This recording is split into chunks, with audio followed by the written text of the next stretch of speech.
You said something in English and everyone got quiet or looked confused, and you still don't know what went wrong. That feeling ends today. By the end of this lesson, you'll know the most common mistakes that make native speakers uncomfortable and how to fix them fast. Miss just one of these and you might accidentally offend someone without realizing it. Brian, have you ever said something and people reacted weird? All the time, and I never know why. Give me an example. I told my coworker she looked fat. Oh, no. What? I meant healthy, like she looked good.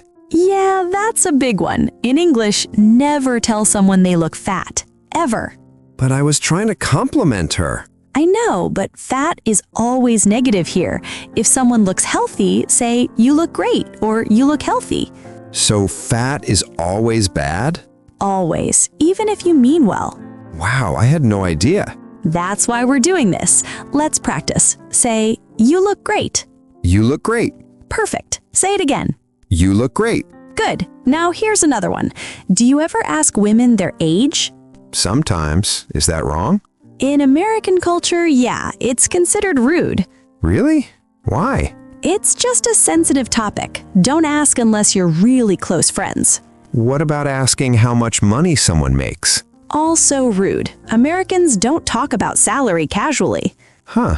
In my country, that's normal. I get that, but here it makes people uncomfortable. So what can I ask about? Work is fine. Where do you work? What do you do? Just not salary. Okay, what else should I avoid? This is a big one. Don't ask when someone's getting married or having kids. Why not? It's personal. Maybe they can't, maybe they don't want to. It's complicated. I never thought about that. Yeah, it seems innocent, but it can hurt. What if they bring it up first? Then you can talk about it. Just don't be the one to ask. Got it. Any other topics? Weight. Never comment on someone's weight, even if they lost weight. Wait, not even if it's positive? It's risky. Some people have eating disorders or health issues. Better to just say, you look good. Man, English has a lot of rules. It's more about being sensitive. Now, let's talk about grammar mistakes that sound really bad. Okay, what? Mixing up he and she. I do that constantly. I know, but it bothers people. They think you're not paying attention. It's just hard. My language doesn't have gendered pronouns. Practice using their name first, like Sarah said she's coming. That helps. I'll try that. Here's another one. Don't say I want when asking for things. Why not? It sounds demanding, like a child. Say I'd like instead. What's the difference? I want sounds selfish. I'd like sounds polite. Can you show me? Sure. I want coffee sounds rude. I'd like coffee sounds nice. Oh, I hear it now. Right? Small change, big difference. What about thank you? Can I mess that up? Kind of. If someone compliments you, don't say, it's nothing, or I'm not that good. But I'm being humble. In America, that seems fake. Just say, thank you, or I appreciate that. Really? That's it? Yep. Accept the compliment, move on. That feels weird. You'll get used to it. Here's another grammar one. Don't say how to say. Wait, what? People learning English say how to say this in English. That's wrong. What should I say? How do you say this? Or what's the word for this? Oh, I've been saying it wrong forever.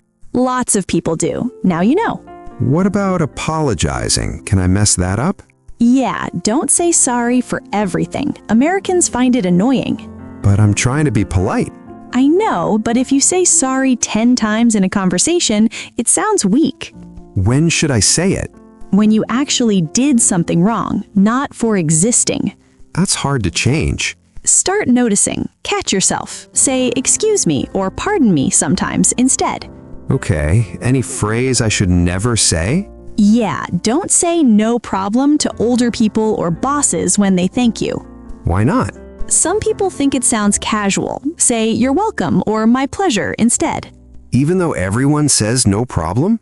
Young people do, but it's safer to be formal with authority figures. Fair enough.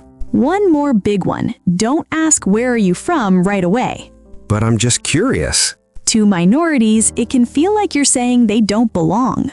Oh, I never meant it that way. I know, but wait until you know them better. Ask what they do or where they live now. That makes sense, actually. And if you do make a mistake, just apologize quickly and move on. Don't make it a big deal. What if I accidentally offend someone? Say, "I'm sorry, I didn't mean it that way." Then drop it. And they'll forgive me? Usually, yeah, people know you're learning. This is really helpful.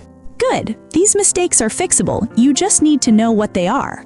I feel better already. You should. Awareness is half the battle. Thanks, Emily. I'll definitely watch what I say now. Perfect. So here's my question for you. What English mistake did you make that still makes you cringe? Share it in the comments so others can learn too. And if this saved you from future embarrassment, subscribe. We're here to help you sound natural, not just correct.